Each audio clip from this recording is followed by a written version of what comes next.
오늘 시편은 이미 우리가 두 번의 설교를 통해서 살펴본 그 말씀입니다. 시편에 이런 부분들이 있거든요. 57편과 60편이 모여서 오늘 이 시편 108편을 이루고 있습니다. 제가 시편 이제 설교할 때 꼭 칼빈의 주석을 한번 봅니다. 칼빈의 시편 주석을 칼빈이 이제 서문에 영혼의 해부다 이렇게 이름을 붙였는데요. 칼빈 주석에는 이 108편이 빠져 있습니다. 그래서 57편과 60편을 모아놓은 곳이므로 이미 주석했으므로 여기서는 이 부분은 주석하지 않겠다. 이제 그렇게 되어 있습니다.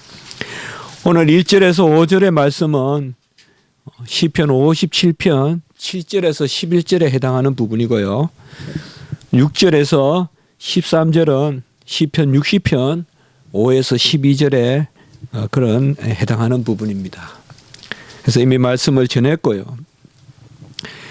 저도 이 시편을 우리가 넘어갈까. 또 이전에도 이런 시편이 있었거든요.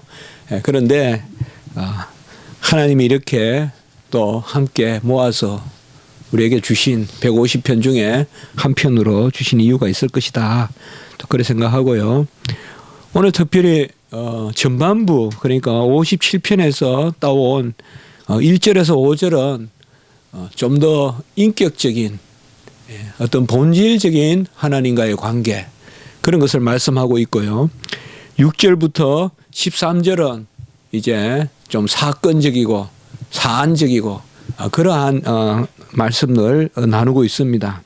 그래서 잘 이 두 부분이 엮여져서 아름다운 시편을 이루고 있기 때문에 오늘 말씀을 우리가 그런 면에서 한번 살펴보려고 합니다.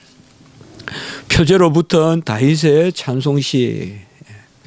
그래서 주로 다윗이 많은 전쟁에서 승리하고 일종의 전성가도 될 수 있지만 12절이나 11절 특별히 부분에 보면 또 왜 하나님이 돕지 아니하시니까 이런 부분들을 보면 다 전쟁을 마치고 이제 땅을 돌아보는 그러한 시점에 쓴 것은 아니고 한창 그런 전복 사업을 할 때 그럴 때 통일국가를 이루어가는 물론 뭐 통일국가는 이루지만은 그 영토를 거의 확정하는 그런 일까지 다 이루고 난 다음에 그런 간주하는 시편이 아니라 한창 그런 정복 사업이 일어날 때에 그러한 상황에서 이 시편을 기록했다라고 보는 것이 좋겠습니다.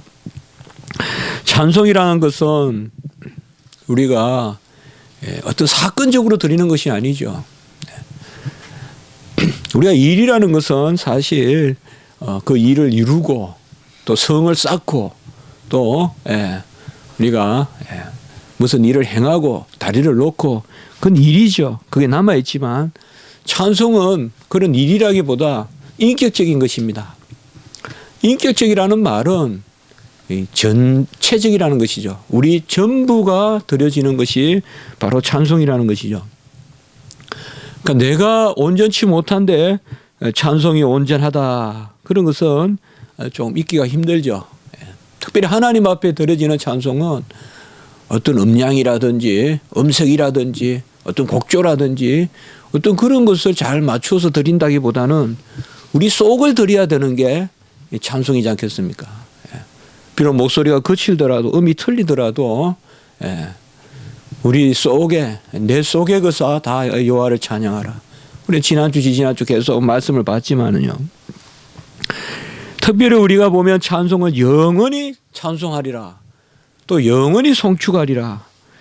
또 주야로 여호와를 찬미한다. 이런 표현들은 어떤 사건적인 것이 아니라 인격적인 것입니다. 관계를 뜻하는 것이에요. 하나님과 우리 사이의 관계. 그것이 어떻게 보면 찬송이에요. 꼭 부딪혀서 무슨 소리가 나는 것이 찬송이 아니라 하나님과 우리 사이에 화목하고 하나님과 우리 사이에 온전하면 그게 찬송의 상태고 그게 찬미의 상태다 이 말이죠.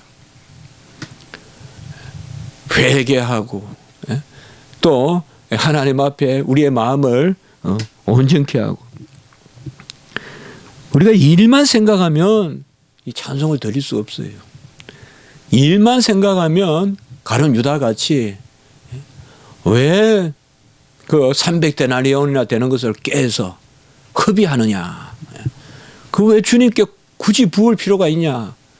그걸 팔아서 300데나리온 300일 일한 동안의 돈인데요. 그 300데나리온이나 되는 향료를 팔아서 우리 주님이 그렇게 강조하는 가난한 사람 도와주는 게 낫지. 왜 그것을 주님께 붓느냐. 일만 생각하면 그럴 수 있어요. 그러나 주님은 누구십니까? 주님이 천지를 지으시고 주님이 천지를 주장하시고 주님이 가난한 자를 부하게 하시는 분 아닙니까? 본질적으로 하나님을 또 그 주님이 누구신가 할 때 그때 그 여인은 향유옥합을 깨뜨린 것이요. 가룟 유다는 사건적으로 사안적으로 하나님을 생각한 것이죠. 예수님을 생각한 것이죠. 우리는 찬송한다라고 할 때 시편에서의 찬송은 인격적 찬미고 전인적인 찬미고 전인적인 찬미라는 것은 바로 우리가 영혼과 모든 것을 다 하나님 앞에 올려드리는 그러한 찬미인데요. 이것은 어떤 일에 따라서 드렸다가 또 드리지 않았다가 하는 것이라기보다 그야말로 하나님과의 우리의 어떤 본질적인 관계. 하여튼 우리가 누구를 보면 표정이 바뀌잖아요. 우리 돌아가신 장모님이 저번에 저한테 그랬어요. 이제 결혼 전에 인사를 하는데요. 그 상견례라는가 뭔가 그 인사를 하는데 저 이태원의 캐피털 호텔에서요. 우리 장인 장모님 되실 분이죠 그때는. 장인 장모님 되실 분 안고 이제 우리 집사람 될 분 그 앉아 있고요. 그리고 저하고 앉아 있는데 제가 인상이 아주 굳었는가 봐요. 근데 그때 이제 시골에서 우리 어머니가 오셨단 말이에요. 그러니까 제 얼굴이 갑자기 그냥 밝아지더래요. 얼굴이 아주 환해지고요. 저는 그거 알거든요. 제가 어머니 보면 그런 게 있어요. 대학교 다니고 이럴 때 시골에 가서 그냥 어머니 그 시골방에 있는 어머니 딱 보면 뭔가 모르지 얼굴이 바뀌어요. 그러니까 저는 그런 게 찬미 아닌가. 하나님 앞에. 어떤 무슨 사안적으로 우리가 일에 따라서 드리는 물론 그런 것도 있죠. 그렇지만은 본질적으로 하나님과 우리와의 관계에서 하나님 하면 그냥 표정이 바뀌는 하나님 하면 내 마음이 즐겁고 하나님 하면 뭔가 넉넉하고 말이죠. 하나님 하면 괜한 소망이 있고 같이 합시다. 괜히 이 괜히가 있어야 돼요. 우리는요. 괜히 좋고 괜히 기쁘고 괜히 즐겁고 괜히 소망이 있고 괜히 기다려지고 괜히 이 지상도 즐겁고 괜히 이 땅을 떠나도 즐거울 것 같고 꼭 이 세상에서 살아있어도 좋고 사나 죽으나 내가 주의 것이다. 괜히 뭔가 일에 따라서 우리가 즐겁거나 슬프거나 하면 그 일을 어떻게 감당할 거예요. 온갖 다사다난하고 다변한 그런 일들이 얼마나 많이 생깁니까? 생각지도 못하는 일들이 얼마나 많이 생깁니까? 로마서 8장 32절에 보면 그 아들과 함께 모든 것을 우리에게 주시지 않았느냐. 아들을 주셨다. 세상은 전부 다 조금씩 주워 채워가요. 세상은. 그래서 조금 줄게. 그래 내가 너 이만큼 주었어 이러지만은 하나님 우리에게 주시는 방식은 정반대예요. 다 주시고 시작해요. 그게 아들이에요. 아들을 주었는데 그 아들과 함께 모든 것을 주지 않겠느냐. 하나님은 이렇게 하시는 분이죠. 먼저 전체를 주신 거 우리에게 아들을 주시고 그 아들과 함께 필요한 것을 다 안 채워주시겠느냐. 그래서 우리의 찬미도 이미 다 받은 자로서의 찬미죠. 다 받은 자로서 하나님 앞에 그때그때 일에 따라 하나님 앞에 올려드리는 것이. 오늘 특별히 1절에서 5절에 보면 좀 더 본질적인 하나님과의 관계, 아까도 잠깐 말씀드렸지만은 그런 가운데서의 다윗의 찬송, 그리고 6절부터 13절까지는 좀 더 일에 관계되는 그런 시편으로 우리가 이 시편이 이루어졌다라고 보면 되겠습니다. 1절에 내 마음을 정하였다라고 하는 것입니다. 성경에서 마음을 정하였다. 깨끗하게 하다 정하게 하소서 할 때는 그는 깨끗할 정자라기보다 정할 정자입니다. 마음을 정했다. 이것은 중심을 의미할 수도 있고 하나님 앞에서 무조건 결단을 의미할 수도 있습니다. 마음을 정했다. 이것은 쉽게 말하면 무조건 하나님 편에 서겠다는 것입니다. 어떤 일에 따라서 시시비비를 따지지 않겠다는 거예요. 이게 마음을 정한 거예요. 일에 따라서 옳습니다, 그렇습니다 이게 아니라 우리가 뭐 사람들 관계도 이런 관계가 사람들에게 있을지는 모르겠지만은 제가 이제는 무조건 당신 편입니다 이렇게 말한다고 할 때 이 무조건 이런 말 뭐겠어요? 그냥 무조건 당신이 하는 것은 다 맞다고 생각하고 해보겠다 이거 아니겠어요? 물론 인간관계에서야 이게 되겠습니까만은 그래 마음을 정하였다는 것은 그거예요. 좀 하나님께 맡긴다 이 말이에요. 뭐 잘 돼가면 하나님께 맡기고 좀 안 돼가면 하나님을 조금 덜 신뢰하고 또 그게 쌓이면 하나님의 속성을 의심하고 하나님이 하실 수 있을까? 뭐 다 해도 이건 할 수 있을까? 이 구덩이 깊은 심연에서 하나님의 손이 이까지 미칠까?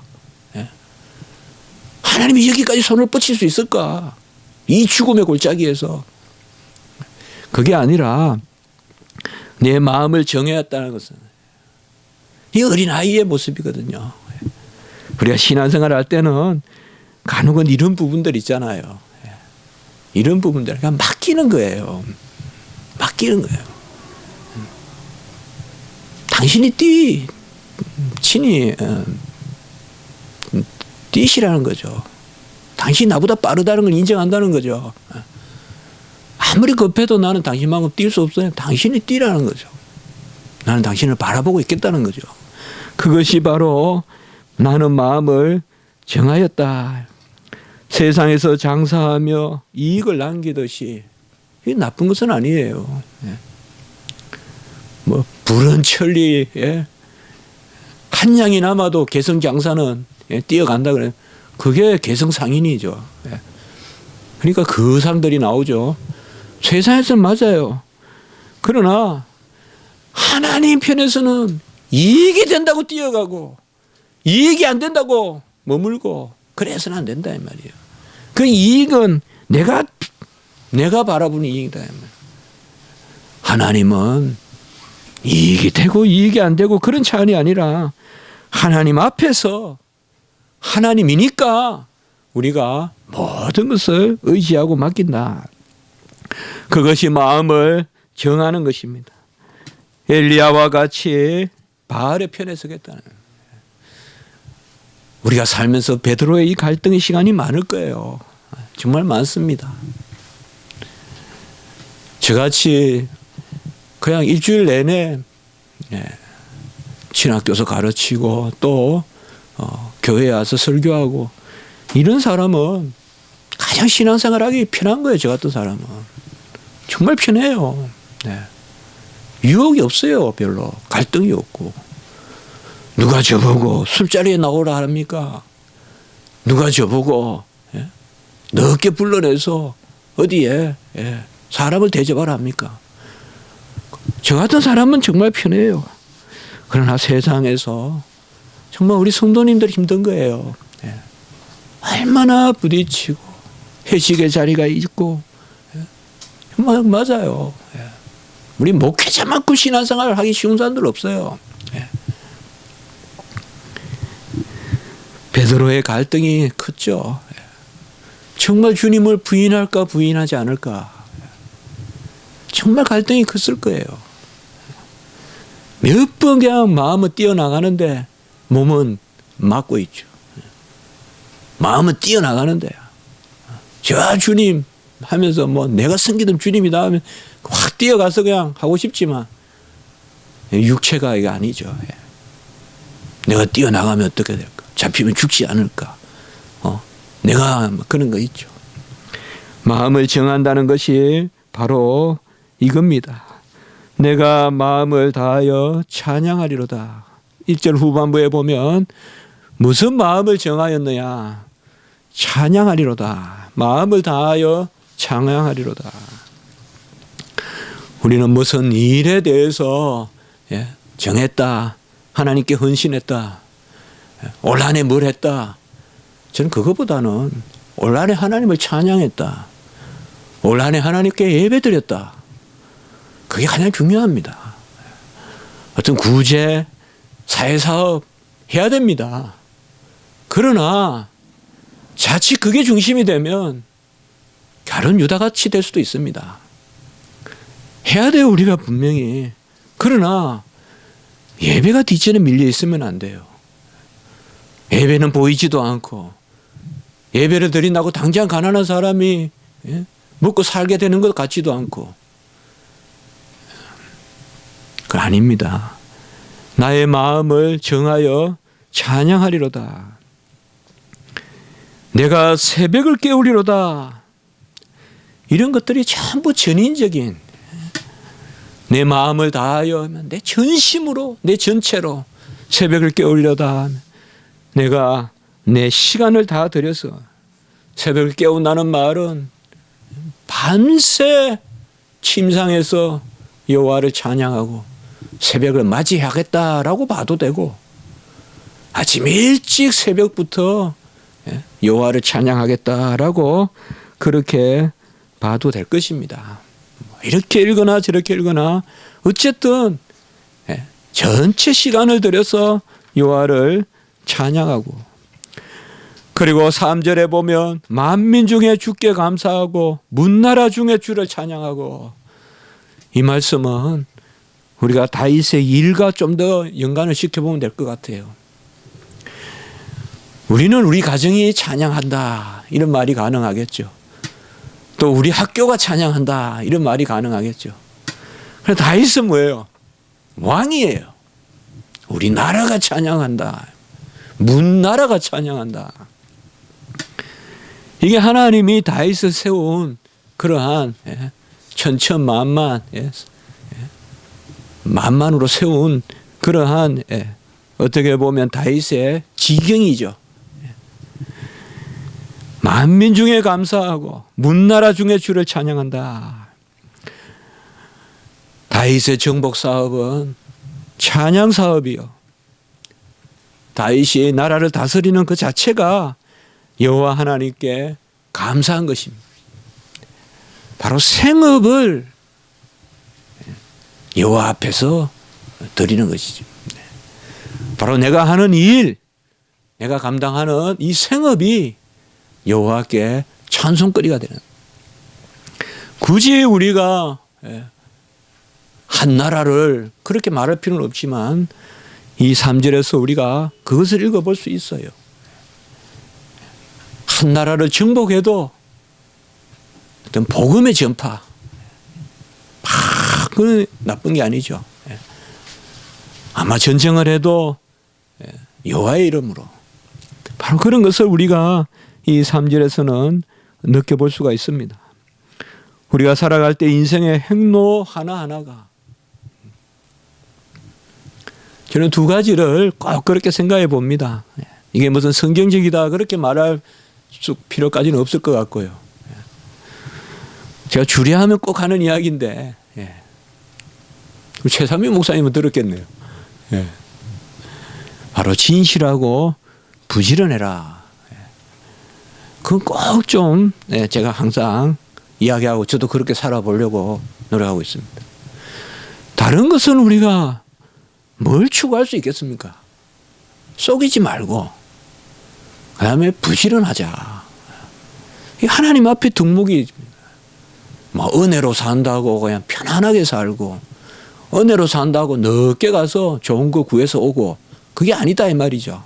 그게 은혜 있는 백성, 은혜로운 백성 아니다. 예. 아이고 하나님이 또 오셔서 나는 늦잠 자고 갔더니, 예? 다른 사람이 다 좋은 거 가져가고 마지막에 나쁜 거 하나 남겨놓고 왔는데 보니까 뭐 그 안에 뭐 꿀이 들어있더라. 뭐 그런 것은 그 좋은 감정이 아니죠, 그건요.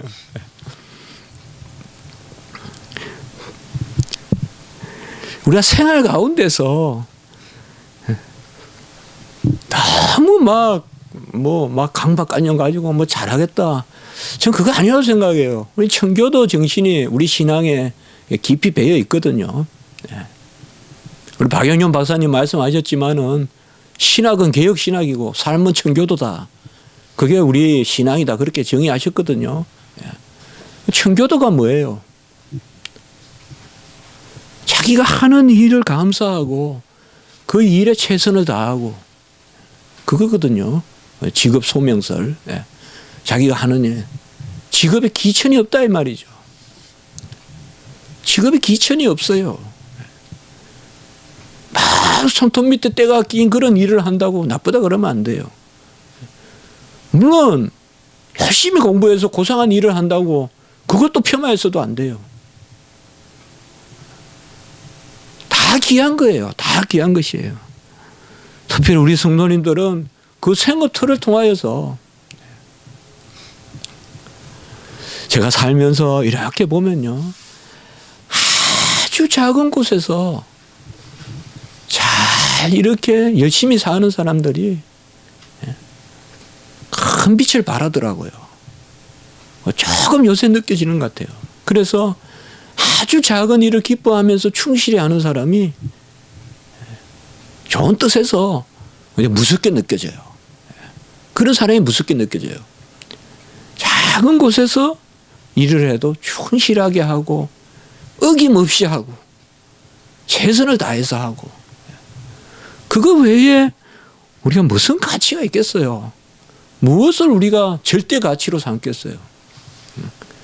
저 일은 고상하다? 그런 일이 어디 있습니까? 그런 일이 어디 있습니까, 여러분들? 아무리 고상한 일을 하는 사람도 그래 그 사람이 고상하다 치더라도 한국 사람 밥 없이 못 사는데 그 밥은 누가 만든 거예요? 그 쌀은 누가 만든 거냐 말이에요. 아무리 우리가 고상해도 우리의 분뇨는 누가 처리해 주냐 말이에요. 우리가 일상에 살아가는 분뇨는 누가 처리해 주냐 말이에요. 그런 사람을 천하다 그러면 내가 어떻게 살 거냐 말이에요. 먹고 배설하는 게 다 도와서 되는 거다 이 말이에요. 내가 날마다 살아가는 이 삶이 천하고 귀한 것이 없어요. 하나님 앞에 천하고 귀한 것이 없어요. 그곳이 다윗의 나라예요. 만민 중에 주께 감사하고. 저는 이런 의식이 있어야 된다고 봐요. 꼭 내가 왕이라서 만민이 아니라 내 삶의 영역 가운데 있는 사람이 만민인 거죠. 두 사람이라도 좋고 세 사람이라도 좋고 내가 가르치는 학생이라도 좋고 그게 만민이죠. 만민 중에 감사하고 그 일 가운데 감사하고 그리고 문나라 중에 주를 찬양한다. 그리고 4절에 보면 주의 인자하심이 하늘보다 높고 진실하심은 궁창에 이르나이다. 뭐 이런 것은 계속 우리가 살펴보면 누누이 나오는 인자하심과 진실하심, 사랑과 진리, 자비와 공의, 인애와 긍휼과 또 공의와 정의 계속 나오는 거죠. 한편에서는 사랑, 한편에서는 정의. 제가 이 말씀을 준비하면서 그런 생각을 해봤어요. 과연 진실이 아니라면 무엇으로 인자를 구할 것인가? 이 생각을 한번 해봤어요. 과연 진리가 아니라면 무엇으로 하나님께 인자를 구할 것인가? 구할 게 없을 것 같아요. 구할 게 없을 것 같아요. 우리의 신앙이 온전하다면 진실이 아닌 것으로 어떻게 인자를 구하겠어요? 그건 전부 잘못된 신앙이죠. 진실이 아닌 것으로 잘 살게 해달라? 그건 기복주의죠. 그렇지 않습니까? 어떻게 보면 다윗의 이 시편의 기도가 주야로 율법을 묵상함이 없이 어떻게 나왔겠냐 이 말이에요. 진리가 없이 어떻게 하나님께 인애를 구하겠냐 이 말이에요. 구할 길이 없어요. 진실함이 없이 하나님의 인자하심을 구할 수 있다고 하는 것은 전부 그릇된 신앙이에요.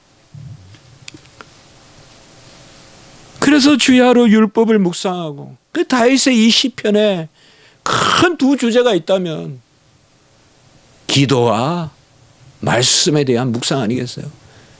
주야로 율법을 묵상하고, 우리가 말씀을 즐거워하고 여호와의 법도를 즐거워하고, 여호와는 이렇게 어떻게 생각하실까? 여호와 하나님은 이렇게 어떻게 하실까? 그 진실함이 있을 때 우리가 하나님 앞에 인자함을 구해요. 인자와 진실이, 인자는 하늘보다 높고 진실은 궁창에 이르고, 이 인자하심과 진실하심이 있을 때, 전에도 제가 그렇게 설교했어요. 5절에 하나님께 영광이 있어요. 진실이 아닌 곳에 하나님의 사랑이 역사한다? 그것은 영광을 가리는 거예요. 우리 기독교인들이요, 이거 잘 생각해야 돼요. 진리는 아닌데 누가 봐도 잘 산다? 하나님께 영광 가리는 거예요, 그거는. 아유, 뭐 기독교인들 진리도 없는데 잘 산다고만 한다. 영광이 되겠습니까, 이게? 하나님께 영광이 되려면 그의 어떠하신 가운데서 형통함이 있어야죠. 그의 어떠하신 가운데 형통함이 있어야 그게 하나님께 영광이죠. 그게 초대교회 성도들이란 말이에요. 하나님의 사랑, 떡을 떼고 나누고 하나님의 사랑 가운데서 형통함을 보이니까 칭찬받잖아요. 왜 지금 우리의 모습이, 너무 우리가 우리 자신을 자책해서는 안 되지만 항상 개혁교회는 개혁되어져야 되는 측면에서 우리를 돌아봐야 되지 않겠습니까? 교회가 진실은 없이 복만 받는다고 한다면 어떻게 영광이 되겠냐 이 말이에요. 진실은 없이 복만 받는 것이 교회라고 자랑한다면 어떻게 영광이 되겠냔 말이에요.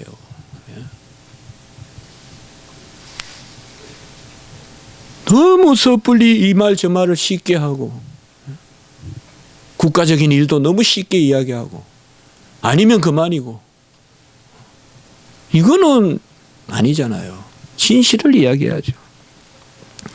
진실 가운데 인자하심. 우리는 하나님이 역사하지 않겠어요? 이 말씀이 진리예요. 이 말씀대로 기도해요. 하나님이 역사하셔요. 그때 영광 나타나지 않겠어요? 하나님이. 그때 영광 받지 않겠어요? 뭐 진리인지 그렇다는지 비진리인지 관계없어요. 그냥 무조건 내 기분 나는 대로 하나님 앞에 구해요.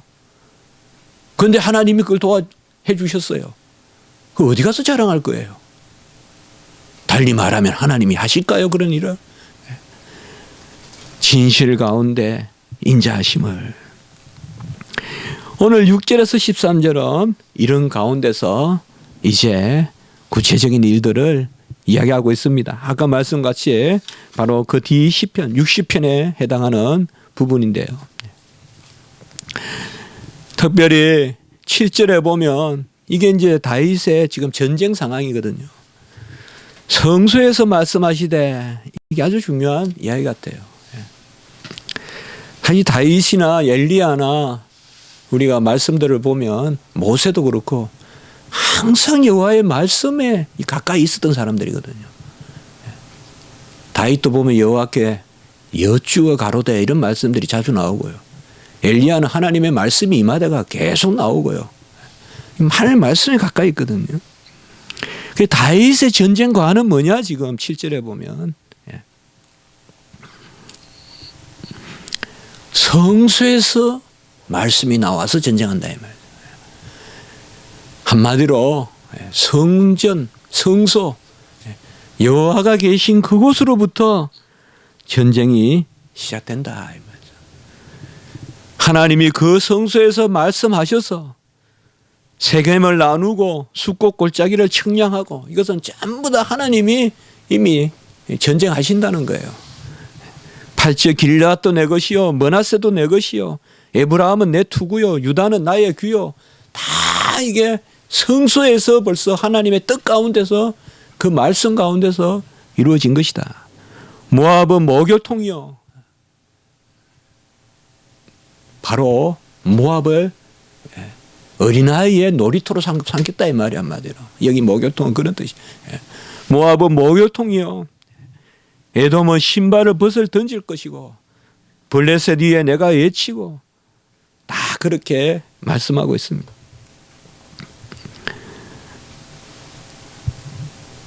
그러나 11절에 보면 주여 우리를 버리시나이까 또 이렇게 이야기하고 있고요.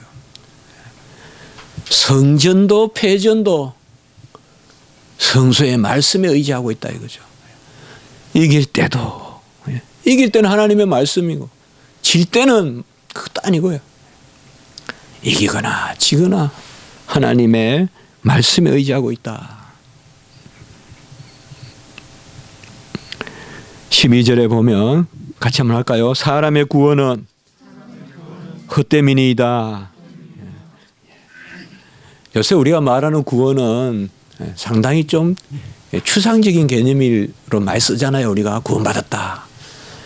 그러나 구약에 나오는 구원 개념은 신약에도 자주 그렇습니다만은, 그 바울이 로마로 압송될 때 그때 그 강풍에서 건져줄 때 그게 구원이거든요. 그 구원이란 말은 정말 살아있는 단어예요. 그야말로 덫에 걸린 사람을 건져내주고 물에 빠진 사람을 건져내주고 그게 구원이거든요.